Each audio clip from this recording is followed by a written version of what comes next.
So reveal season is here, and yesterday, late at night, we ended up getting a lot. 9 new cards have been revealed, and we're going to be going over how they might impact the meta and what you can expect with these cards, because reveal season has been pretty dang fun, seeing how much this game is going to develop into its first set.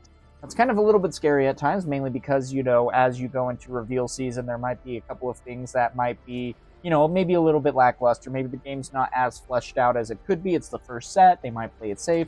Things of that nature. But the nice part with this is that, especially with the gameplay that we still have and everything that we've seen, it feels like it's actually going to be in a pretty good spot, which is very good for this game to have a successful launch. Now, with that being said, there are still some really interesting cards out there that are yet to even be revealed, which is what is making this so exciting as we continue to go. So let's go ahead and see what card number 1 actually is, and it's Immortal Phoenix. So with this card, of course, it's going to be a really interesting one, especially what it is able to do. It's a unit plus spirit, which is going to be interesting to see how that might play in as well. But with that, when you kill a unit with a spell, you may pay 1 red to be able to play me from your trash. So just an instant recycle. So as long as he's gone and in the trash, you are good to go. This could also be pretty dang good with this card, and I'm thinking this is going to be great support for the Jinx deck, just mainly due to the fact of the effects that it already has. First off, Super Mega Death Rocket is going to be one that can automatically go in and destroy something, take care of it, and then you go ahead and immediately play this card back. And then on top of that as well, while it is an attacker, it gets +2, so it can attack for even up to 5, which can get pretty insane, pretty dang fast. So I'm really excited to see maybe what this is going to be able to do, but I think this is going to be an automatic staple for, if anything, the Jinx deck, but potentially even more. Now, with that being said, too, we have another card that might be very good in Jinx. It's a 3-cost recycle. 1 action you can play during your turn or in showdowns, which is also pretty dang solid to surprise your opponent. With that being said, you can deal 4 to a unit at a battlefield and draw 1, so it instantly replaces itself and deals 4 damage to a unit. So you could really clear something up. You could even destroy a unit and then bring back the dragon. These cards go hand in hand with each other in that case, and this could be an absolute devastating blow to your opponent, especially on showdown. It's going to be fun to see specifically how even 4 damage as well is going to be able to do with this kind of deck. There's a lot of, units and champions out there that do have, the 4 power in that case, and that's a very easy thing now to be able to take down. Misfortune and stuff is at 5, but Ari is at 4, and when trying to even protect her, if you don't have a tank out there, then Voidseeker could very easily just go ahead and take it out and stop your opponent's deck dead in its tracks, which could be very interesting as things continue to develop. Now, a Gymcraft Seer. What's that going to specifically mean? Well, when you play me, look at the top card of your main deck, and you may recycle it. So go ahead and just have a scry and see how it goes. And for 3 and recycle 1 blue is going to be interesting, a 3 attack. And this is a really interesting dynamic of Riftbound, is that you do have an ability, or you do have abilities that are very powerful in your bases. The fact of the matter is that Victor as well really benefits from this too, being able to put him in the back line and just wait. As your main units and champions get destroyed, you go ahead and just continue to get new units to be able to replace those that are getting destroyed. With that being said, too, this is also really interesting because other friendly units have vision. So whenever you go ahead and play another friendly unit, you can go ahead and recycle as well. And so it's going to be interesting to see, especially with, this could even well be a great card in Victor's deck as well. It's something that might be very interesting to be able to use just because, hey, do I need this card? No, not right now. Well, it's going to the bottom. And so it's really interesting. It's not too expensive. You could go ahead and play it on, turn 3. And then as well, your other friendly units, you could go ahead and create tokens with the Victor deck. And then when you go ahead and play something like, Vanguard Captain, which creates 2 recruits after the fact as well, then you can also scry 3 at that point, go through a lot of your deck and see exactly what you need to see to be able to get this going.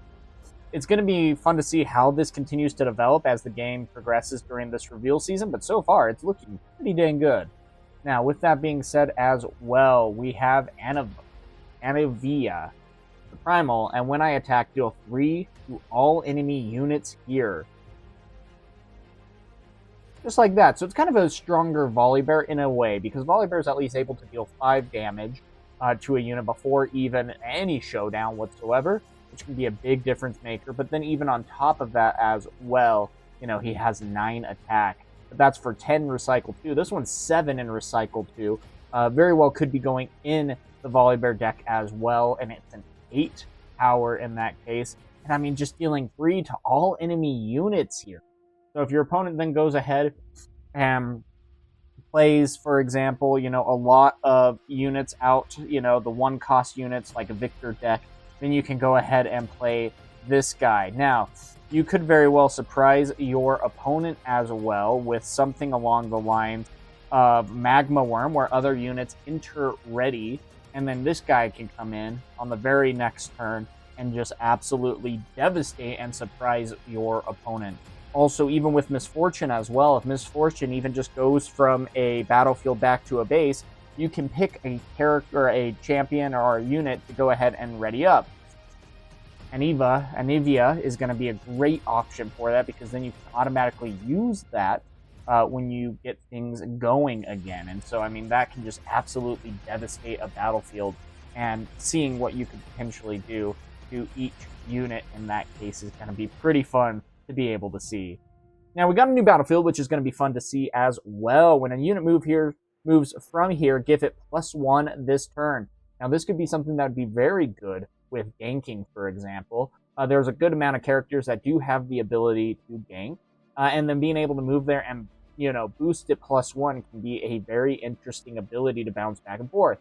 Is it going to be necessarily something that we see utilized incredibly well in set 1? Maybe not. But again, if you're the one that has a lot of ganking, you know, champions and units, there's a good chance that you're going to be utilizing this a lot more than your opponent. And if they're not necessarily having a battlefield that they're able to utilize, cool, more power to you, and that's something you can benefit off while they don't. That's going to be really fun to see how that is going to continue to go. But with that being said, too, it's going to be a fun battlefield to see how it goes, and I'm interested to see what other battlefields we're going to get for the rest of the season. Now, at the same time, Sky Splitter, I mean, just a really cool name on that. This spell's energy cost is reduced by the highest might among units you control. So if you have a Volibear out, if you have, you know, other just giant characters out, you know, Magma Worm is an 8, you know, an 8 might, which is absolutely insane. It can be just a free card. You just have to recycle 1 in that case, and then you go ahead and deal 5 to a unit at a battlefield. So you can immediately just take out a pretty decent thread, a decent chunk of thread, and then go ahead and attack in on the rest of that. So it's going to be fun to see how that ends up going. Now, Adaptatron is going to be a more interesting character here. I mean, I don't necessarily know how much he's going to be utilized here in set 1. There's just not necessarily a lot of gears that might be out there to be used to destroy. But, you know, all the same, with that being said, when I conquer, you may kill a gear, and if you do, buff me.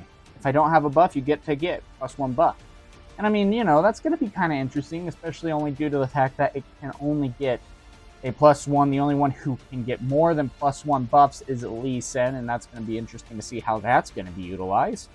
But still, Adaptatron could be very good, especially in the following set. And again, we don't necessarily have a whole lot of say, or a whole lot of stuff that has been revealed, or at least units that might be utilized really well as gear or things of that nature. So it's an okay card for the state of the game that we're at now, though. It might not be very well utilized in this case, and you know, that's not necessarily anything to worry about. We still have a lot of cards yet to be revealed.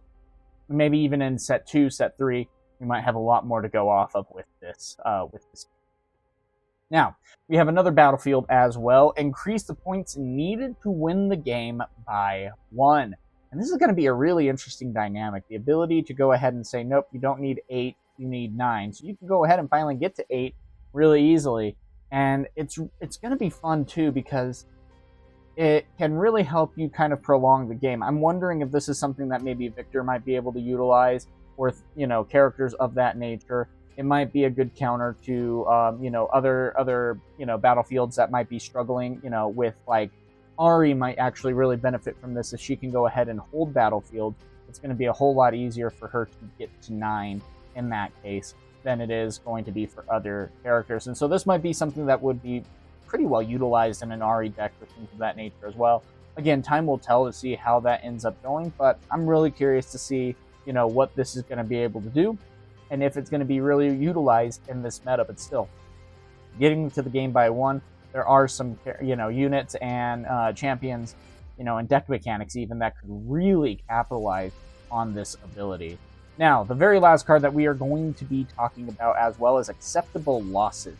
Now, it is purple, which is going to be interesting as well, and each player kills one of their gear, another gear one. And again, that's going to be one that you can also play on, showdowns as well. So gear ends up becoming a pretty big utilized piece here, and being able to go ahead and destroy a gear, that could really make a big difference. It's going to be interesting to see, if this card is played. Now, at the same time, it is just a 1 cost, which is very powerful. So if there are a lot more gear utilizations, even in set 3, set 4, or even beyond that as well, then this card could see a lot of play with that. But I'm really interested to see how this is going to go. I'm really excited with the cards that we have seen revealed. I am going to be, revamping the decks that I've already had. I have, 3 decks that are printed out. We have Volibear, we have Victor, and Jinx. And so it's going to be really fun to kind of see how all this continues to go. But I mean, the biggest thing too is I'm really wanting to kind of pump up the Jinx a little bit and see what we could maybe expect with these cards here. And I mean, heck, we only have a couple more days until the next reveal set. And so with that being said, guys, this is where we are going to be making a lot more Riftbound content. We are going to be posting even a lot of gameplay videos. We're testing new decks every day this week as well. And so with that being said, guys, hope you have a great day, and until next time, have a good one. That was a rough.